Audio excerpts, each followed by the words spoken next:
Señora Díaz, quizás la pregunta que hoy le traemos pues no sea una pregunta cómoda ni sea fácil, ¿no?, a la hora de plantearla en este Parlamento. El señor Maillo hablaba ahora precisamente de otro tipo de fraude. Yo le voy a hablar del fraude fiscal en nuestra comunidad autónoma. Esa es la intención de nuestra pregunta. Y lo hago haciendo una reflexión, como suelo hacer muchas veces en estas intervenciones, porque creo que es importante que realmente seamos capaces, o al menos eso intenta mi grupo, de revertir la práctica. La prevención, decía la señora Montero en diciembre del año pasado, y lo compartimos, la prevención precisamente es la mejor medida para combatir el fraude fiscal.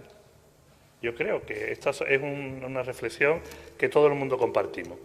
Y en Andalucía se da una circunstancia, igual que en el resto de España, pero en Andalucía más acuciada por aquello de que, de que los ciudadanos tienen que llegar a final de mes y tienen que comer muchas veces. Digo que se da una práctica habitual o muy habitual, lo acaba de decir el señor Maillo también, que dicen, entre otras cosas, los estudios, que prácticamente el 20% de la economía andaluza es economía sumergida.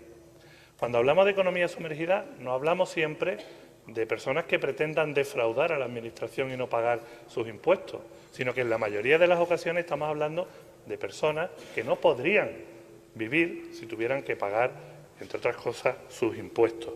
Por lo tanto, yo creo que no es que haya andaluces que quieran vivir en la economía sumergida, sino simplemente que desde la Junta de Andalucía no hacemos lo suficiente y desde los gobiernos no hacemos lo suficiente para que puedan aflorar esas economías. Mire, creo que eran 360 millones de euros de recaudación del fraude fiscal en Andalucía en el ejercicio 2016. Creo que esos son los datos aproximadamente. Bien, ¿sabe usted de dónde provienen esos 360 millones de euros? Pues el 50% de esos 360 millones provienen de las liquidaciones paralelas que hace la propia Administración en impuestos de sucesiones y en impuestos de transmisiones patrimoniales. Los datos también los facilitó la propia Consejería.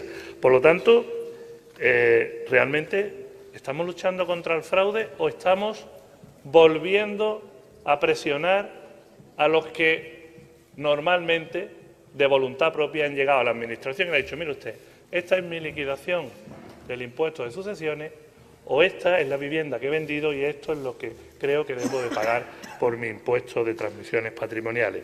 Es decir, castigar a los que defraudan, estamos de acuerdo, pero también había que premiar y tener en cuenta a los que muestran su apoyo al sistema a la hora del sostenimiento del bienestar de los servicios públicos.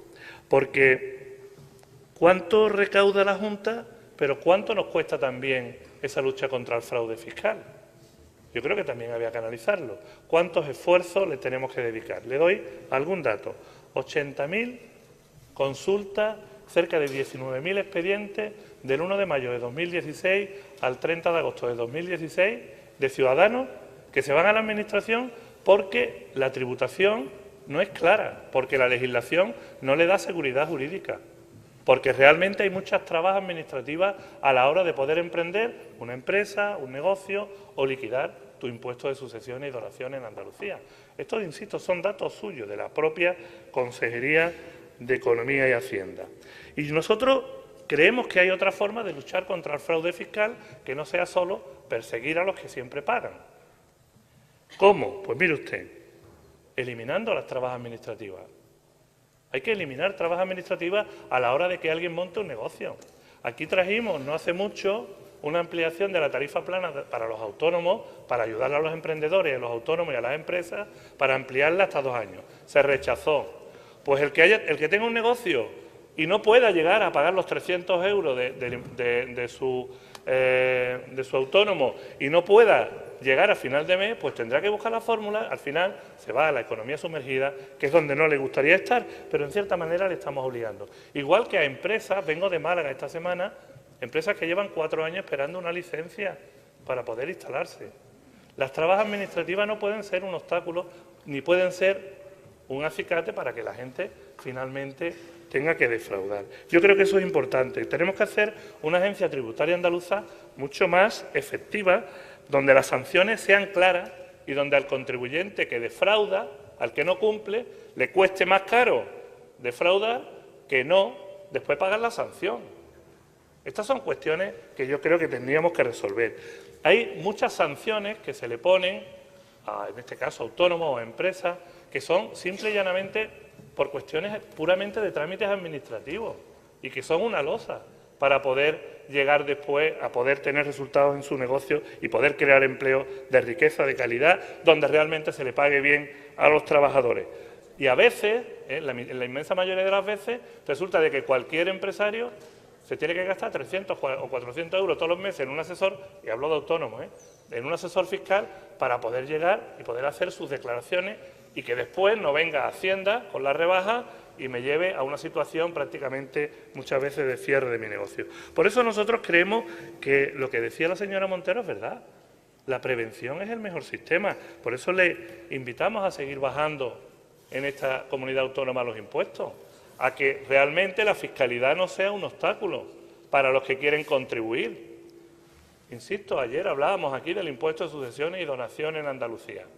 Que paguen los que tienen que pagar, pero hagamos de una vez, por Dios, hagamos de una vez justicia y que aquel ciudadano que llega a liquidar su impuesto pues no tenga que sufrir embargos o no tenga que sufrir cuestiones parecidas porque aplicamos unos coeficientes correctores o aplicamos unos mínimos exentos que no se corresponden hoy con la realidad. En definitiva, señora Díaz, porque se me ha ido el tiempo. Yo lo que le pido, nuestro modelo, el modelo para luchar contra el fraude en Andalucía, contra el fraude fiscal, no es atosigar al que cumple siempre, ni hacer amnistía para los amiguetes de turno, como ya hemos visto también en este país. Es simplemente hacerle la vida más fácil a los ciudadanos. Y para eso no basta con recaudar más, sino realmente hacer una fiscalidad que se corresponda con la realidad de una comunidad autónoma que hoy es diferente a la de hace 20 años. Premie a los que cumplen, bájenle los impuestos a los que están cumpliendo, hagan más fácil los trámites administrativos, cumpla con esa promesa que hizo aquí de que en Andalucía en 48 días o en 48 horas se iba a poder abrir un negocio. Haga más claro el sistema y, por favor, rectifiquen y pongan en marcha una fiscalidad más justa en nuestra comunidad autónoma. Muchas gracias. Gracias.